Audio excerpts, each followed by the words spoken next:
Hello and welcome to Total Television. I'm Brian Dolby reporting live from Lisbon, where I'm talking to Karel Helsen, who is the President of FTTH Council Europe.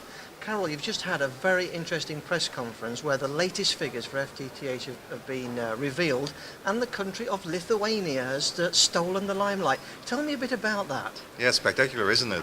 I mean, Lithuania in the first spot. Well, I guess there's a couple of reasons why Lithuania is on the first place. They have, since a couple of months, a very active incumbent operator who starts to invest in fiber to the home. Plus they have 5 regional operators investing heavily and creating a competitive landscape.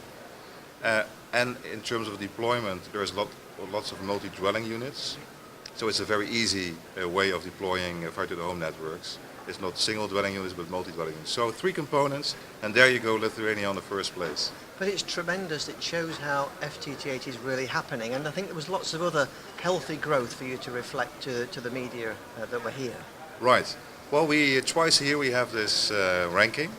We measure until June, and then we measure until December. And if you take a look at the figures in December, it's an interesting phenomenon that it's still growing. We have 15 countries in the European ranking. And you know that in our European ranking, you come into the ranking if you have more than 1% of the households covered with fiber to the home. So 15 countries already in the ranking. And half of those, more or less, are from Eastern Europe. So it's not only Western Europe growing very fast, it's also Eastern Europe growing very fast. 4 newcomers into the ranking: Czech Republic, France, Bulgaria and Portugal. So all in all, we are very pleased. We still see a steady growth of fiber to the home despite the economical climate, and that is very positive. Absolutely, and the event itself is so well attended. The halls are absolutely packed. The conference, the opening today, when you had the Prime Minister of Portugal here, the whole event seems to give a real buzz that the industry hasn't seen for some time.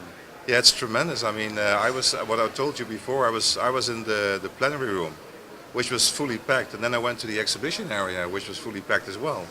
Now in the plenary we can have 2,000 folks, and at least there was 1,000 folks walking around in the exhibition. So all in all, we could end up with 3,000 people, which is amazing.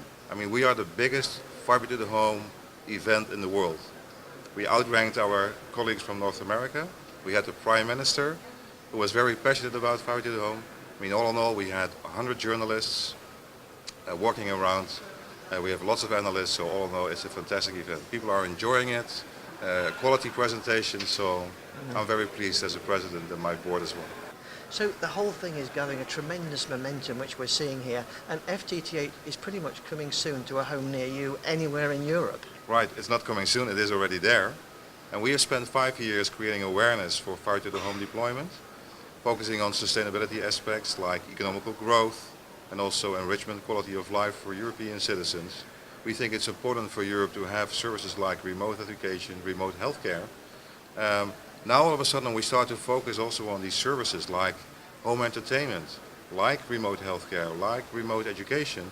We have a lot of presentations with regard to the services, and it's so huge, and the combination of technology and those services makes this all of a sudden a wonderful event, and fiber to the home is happening. Fantastic. Well, I know you have a very busy schedule, so thanks for talking to us, and best of luck for the rest of the event. Thanks very much.